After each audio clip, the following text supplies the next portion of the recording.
جو ماں باپ روزانہ عصر کی نماز کے بعد قرآن مجید کی یہ سورت 3 مرتبہ پڑھ لیتے ہیں، ان کی 7 نسلیں دنیا پر حکمرانی کرتی ہیں، ہر شیطانی وار سے ان کی اولاد محفوظ رہتی ہے۔ بسم اللہ الرحمن الرحیم۔ محترم ناظرین، جو ماں باپ عصر کی نماز کے بعد 3 مرتبہ یہ سورت پڑھتے ہیں، ان کی اولاد ہر میدان میں کامیاب ہوتی ہے۔ جو والدین یہ سورت پڑھتے ہیں، اللہ سبحانہ و تعالی ان کی آنے والی نسلوں کو رنگ دیتا ہے، اللہ ان کی نسلوں کو آباد فرما دیتا ہے، اللہ ان کی اولادوں کو عزت دیتا ہے، کامیابیاں دیتا ہے، صحت، تندرستی اور توانائی دیتا ہے، بیماریوں سے، مصیبتوں سے، آنے والی ہر طرح کی آفتوں سے اللہ تعالیٰ انہیں اپنی حفاظت میں کر لیتا ہے۔ محترم ناظرین، حضرت عمر رضی اللہ تعالیٰ عنہ روزانہ صبح کی نماز کے بعد سیدنا ابو بکر رضی اللہ تعالیٰ عنہ کو باہر پاتے۔ وہ دیکھتے تھے کہ ابو بکر رضی اللہ تعالیٰ عنہ نماز کی ادائیگی کے لیے تو باقاعدگی سے مسجد میں آتے ہیں، مگر جو ہی نماز ختم ہوتی ہے تو وہ چپکے سے مدینہ کے مضافاتی علاقوں میں ایک دیہات کی طرف نکل جاتے ہیں۔ کئی بار ارادہ بھی کیا کہ سبب پوچھ لیں، مگر ایسا نہ کر سکے۔ ایک بار وہ چپکے سے حضرت ابو بکر رضی اللہ تعالیٰ عنہ کے پیچھے چل دیے۔ ابو بکر رضی اللہ تعالیٰ عنہ دیہات میں جا کر ایک خیمے کے اندر داخل ہو گئے، اور کافی دیر کے بعد جب وہ باہر نکل کر واپس مدینہ کی طرف لوٹ چکے تو حضرت عمر رضی اللہ تعالیٰ عنہ اس خیمے میں داخل ہوئے۔ کیا دیکھتے ہیں کہ خیمے میں ایک اندھی بڑھیا 2 چھوٹے چھوٹے بچوں کے ساتھ بیٹھی ہے۔ حضرت عمر رضی اللہ تعالیٰ عنہ نے بڑھیا سے پوچھا کہ اے اللہ کی بندی، تم کون ہو؟ بڑھیا نے جواب دیا کہ میں ایک نابینا اور مفلس اور نادار عورت ہوں۔ ہمارے والدین ہمیں اس حال میں چھوڑ کر فوت ہو گئے ہیں کہ میرا اور ان 2 لڑکیوں کا اللہ کے سوا اور کوئی آسرا نہیں ہے۔ حضرت عمر رضی اللہ تعالیٰ عنہ نے پھر سوال کیا کہ یہ شخص کون ہے جو تمہارے گھر میں آتا ہے؟ بوڑھی عورت، جو کہ حضرت ابو بکر رضی اللہ تعالیٰ عنہ کی اصلیت نہیں جانتی تھی، اس نے جواب دیا کہ میں اس شخص کو تو نہیں جانتی، مگر یہ روزانہ ہمارے گھر میں آ کر جھاڑو دیتا ہے، ہمارے لیے کھانا بناتا ہے اور ہماری بکریوں کا دودھ دھو کر ہمارے لیے رکھتا ہے اور چلا جاتا ہے۔ حضرت عمر رضی اللہ تعالیٰ عنہ یہ سن کر رو پڑے اور کہا کہ اے ابو بکر، تو نے اپنے بعد کے آنے والے حکمرانوں کے لیے ایک تھکا دینے والا امتحان کھڑا کر کے رکھ دیا ہے۔ خلیفۃ الثانی حضرت عمر رضی اللہ تعالیٰ عنہ نے 24 لاکھ مربع میل پر حکومت کی، راتوں کو اٹھ کر پہرا دیتے تھے اور لوگوں کی ضروریات کا خیال رکھتے تھے۔ کہتے تھے اگر فرات کے کنارے ایک کتا بھی پیاسا مر گیا تو کل قیامت کے دن عمر سے اس کے بارے میں پوچھ گچھ ہوگی۔ ایک دفعہ آپ رضی اللہ تعالیٰ عنہ دربار کا وقت ختم ہونے کے بعد گھر آئے اور کسی کام میں لگ گئے کہ اتنے میں ایک شخص آیا اور کہنے لگا، امیر المومنین، آپ فلاں شخص سے میرا حق دلوا دیجئے۔ آپ کو بہت غصہ آیا اور اس شخص کو ایک درہ پیٹھ پر مارا اور کہا، جب میں دربان لگاتا ہوں تو اس وقت تم اپنے معاملات لے کر نہیں آتے، اور جب میں گھر کے کام کاج میں مصروف ہوتا ہوں تو تم اپنی ضروریات کو لے کر آ جاتے ہو۔ بعد میں آپ کو اپنی غلطی کا اندازہ ہوا تو بہت پریشان ہوئے اور وہ شخص جسے درہ مارا تھا اسے بلوایا، اس کے ہاتھ میں درہ دیا اور اپنی پیٹھ آگے کی کہ مجھے درہ مارو، میں نے تم سے زیادتی کی ہے۔ وقت کا بادشاہ 24 لاکھ مربع میل کا حکمران ایک عام آدمی سے کہہ رہا ہے کہ میں نے تم سے زیادتی کی ہے، مجھے ویسی ہی سزا دو۔ اس شخص نے کہا کہ میں نے آپ کو معاف کیا۔ آپ رضی اللہ تعالیٰ عنہ نے کہا، نہیں، کل قیامت کے دن مجھے اس کا جواب دینا پڑے گا، مجھے ایک درہ مارو تاکہ تمہارا بدلہ پورا ہو جائے۔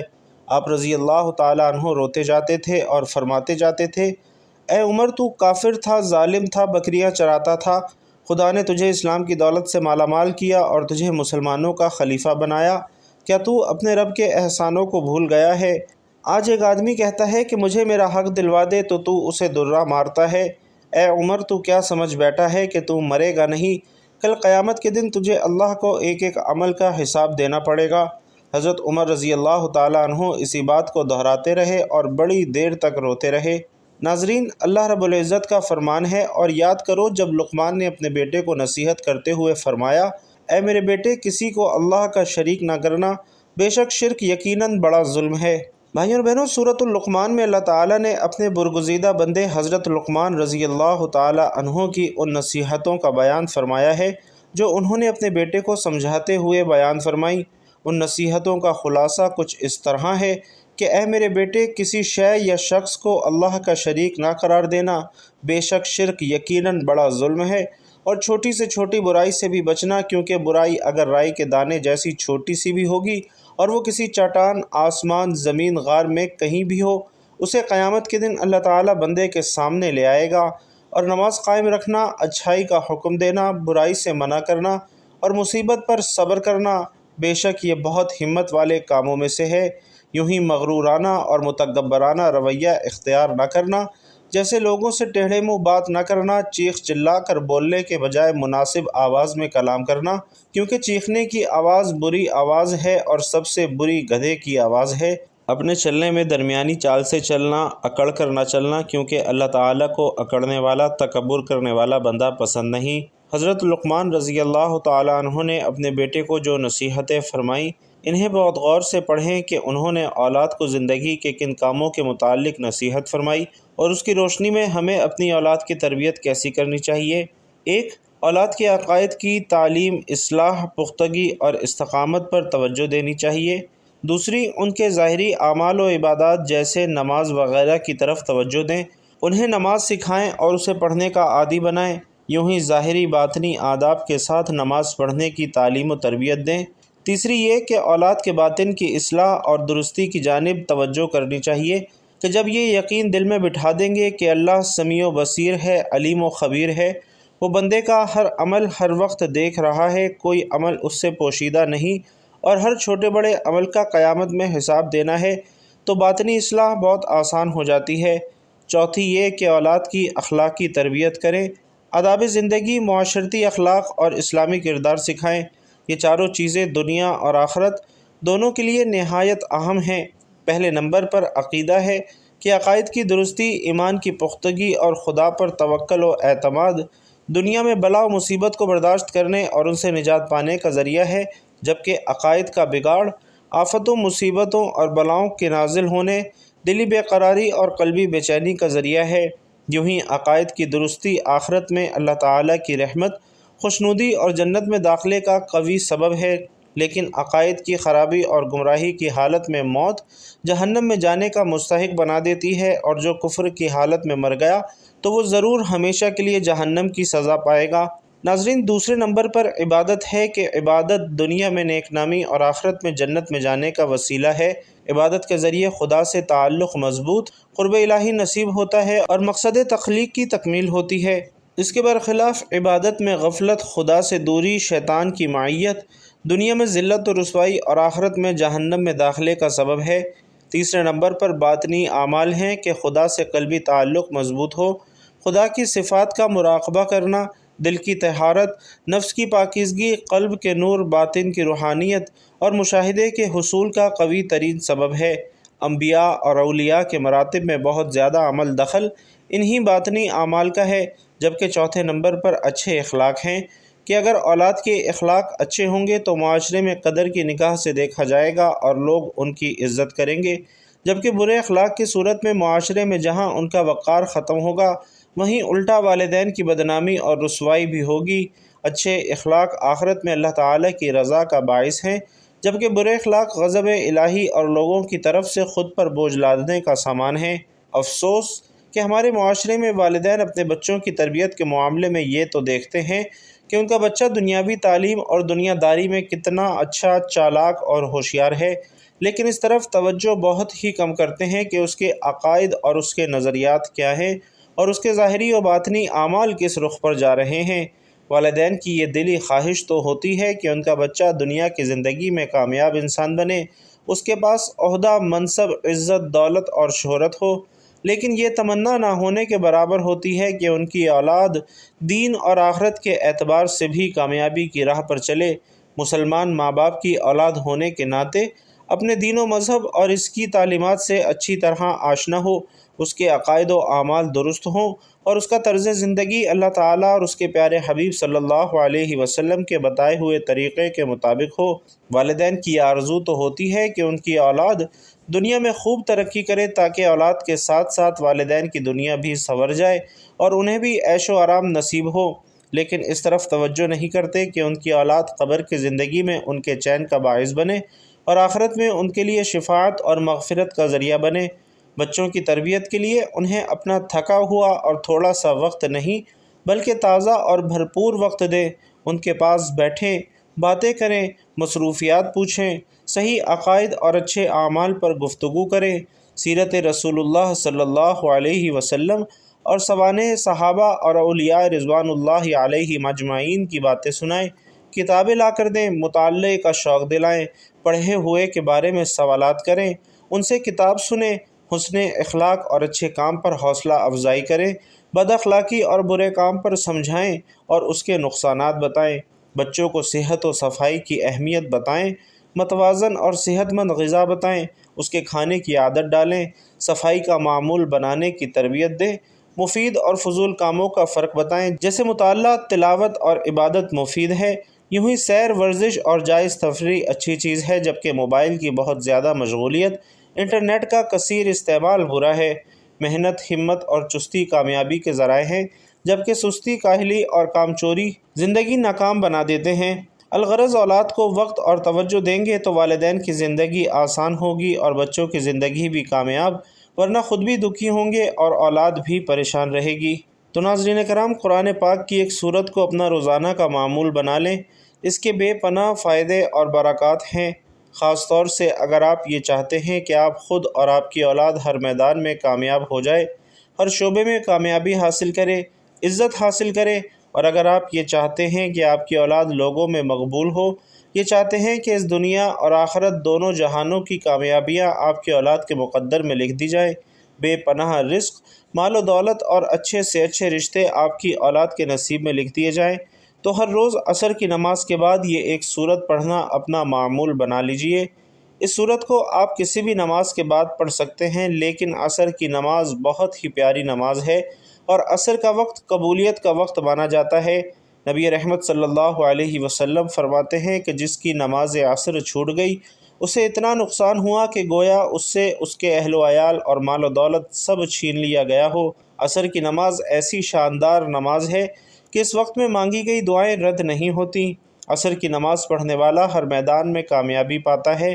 عصر کے وقت آسمان کے دروازے کھول دیے جاتے ہیں، تو اس وقت جو ماں باپ بھی عصر کے وقت یہ ایک سورت پڑھنے کا اپنا معمول بنا لیں، اپنے لیے اور اپنی اولاد کی خیر و برکت کے لیے، آنے والی ناگہانی آفات سے بچنے کے لیے اور ان سے حفاظت کے لیے، بچوں کے بہترین مستقبل کے لیے اور ان کی کامیابی کے لیے، جو والدین یہ سورت پڑھتے ہیں تو انشاءاللہ ان کی تمام حاجات اللہ سبحانہ و تعالی پوری فرما دیتا ہے۔ اللہ پاک انہیں زندگی کے ہر میدان میں عزت دیتا ہے۔ یہ سورت اللہ کے نبی صلی اللہ علیہ وسلم کو بے حد پسند تھی۔ ناظرین، یہ سورت سورۃ المزمل ہے، جس کے بارے میں مفسرین قرآن پاک کی تفسیر میں بہت کچھ بیان فرمایا ہے۔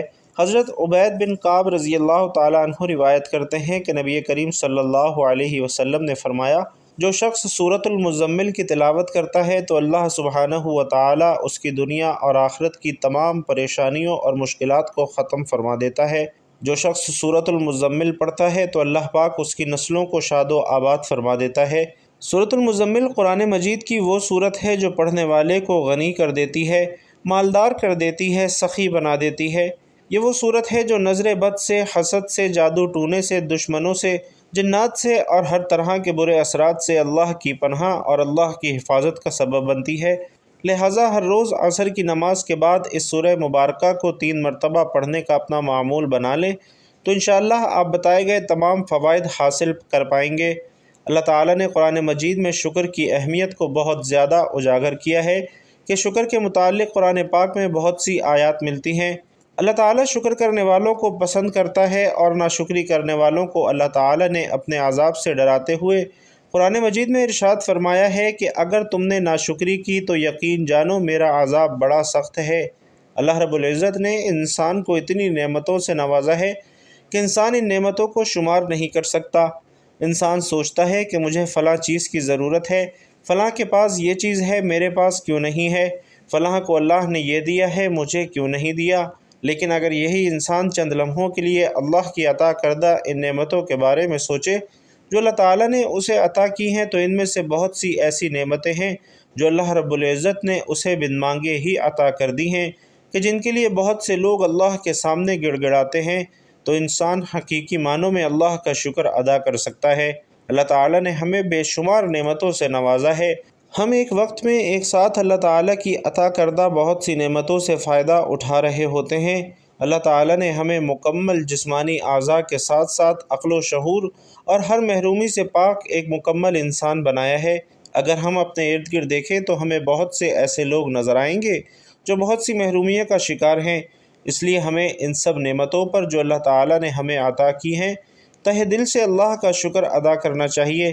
ارشاد باری تعالیٰ ہے کہ وہ اللہ ہی تو ہے جس نے تمہارے لیے کان اور آنکھیں اور دل پیدا کیا، مگر تم بہت کم شکر ادا کرتے ہو۔ ناظرین، شیخ سعدی کی مشہور حکایت ہے کہ کسی شہر میں پہنچے تو ان کی جوتی پھٹ گئی، نہیں خریدنے کی استطاعت نہ تھی تو بے حد ملول ہوئے کہ اتنے فضل اور کمال کے باوجود اللہ نے اس حال میں رکھا ہے کہ پاؤں میں جوتی نہیں ہے۔